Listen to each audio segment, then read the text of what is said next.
it's up to you, the writer, to say, take all that back and say, first of all, are they right? And second of all, if they are right, how do I fix it? In your new book, Screenwriter's Advice, you have a section where Marcia Green talks about being nervous before pitches. Mm-hmm. And I believe she quotes a poem, like a haiku, and she says, stop asking if I'm good enough, ask only if I'm showing up with love. I can't control what's happening outside of me. And I thought that was so brilliant. You know, she talks about fear of pitching. Can we touch on that a little bit? Sure. I mean, oftentimes oftentimes writers are introverted people. You know, I think it's a pretty common trope. I think it's true. Not all of them, but many are. And so getting up and trying to sell to people and to be able to condense your story down into something, 5-10 minutes long in order to try and get others to buy, or be interested in or wanting to come on board is daunting, I think, to people. And you spent all this time making something and then you go out and present it, and after 10 minutes they could just go and it's done, and that can be disheartening. So I think the performance anxiety and everything that's riding on everything that you writers build up, that they feel everything's riding on what you're on a pitch. I can definitely see where nerves come in. My students get very nervous when they pitch to us, especially if you haven't done it very often. So really, I think, in this case, Marcia, great Canadian writer, I think that's right. All she can do is go in there and know your story inside and out. I forget if it's Albert. There's an expression that says, if you can't explain your idea succinctly, you don't really know it. Okay, I forget who said that. Einstein? I forget who said that. But that's kind of the same thing. That's a way to get over the nerves, know it really well, and then present it. And if you go in there warmly and open-heartedly and maybe say why the story is important to you, why it matters to you, why you love it, to get back to the love, I think that's a way that you can, A, overcome fear, B, make it seem personal to the people you're pitching. They might be more intrigued to come on board or inclined to come on board. So yeah, I think she's right about that. And showing up with love, is that, and maybe the love won't be reciprocated? Well, it's possible. I mean, if you look on other places in the book when people talk about their horror pitching stories, because we did ask, I think, what's the worst pitching story that you have?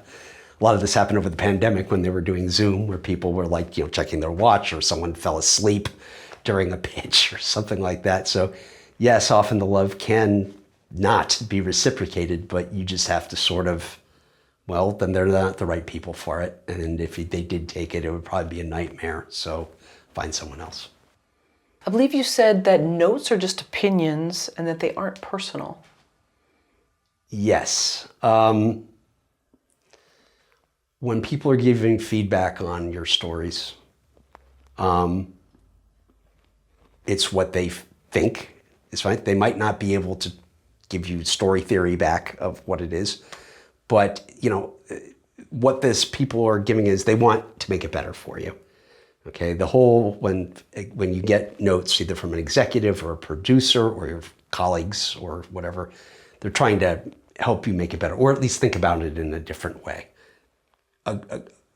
These people are not, they're not, I can't imagine someone would be interested in actually hamstringing a writer by giving them notes. I can't imagine that. If they were, then the notes are worthless anyway.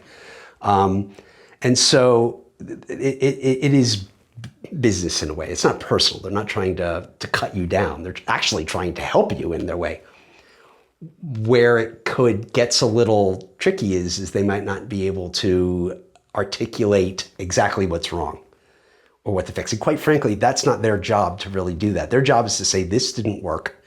Okay, I'm feeling this character's development isn't right.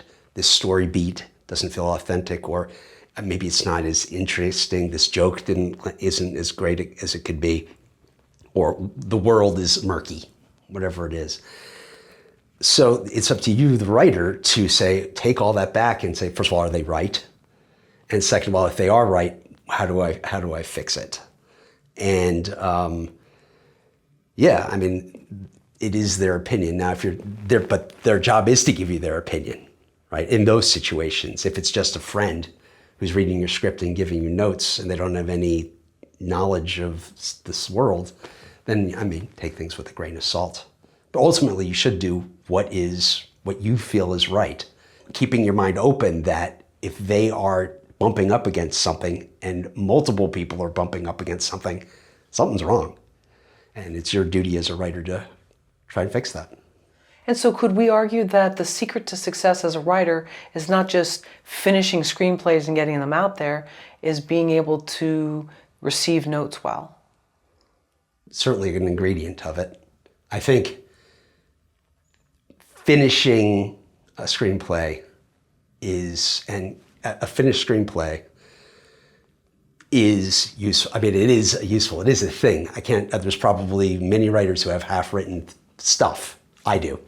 Have half-written stuff or things that are ideas that you just could never commit to paper or to word processing. So there is currency in the finished thing, but being open to making it better is important, you know?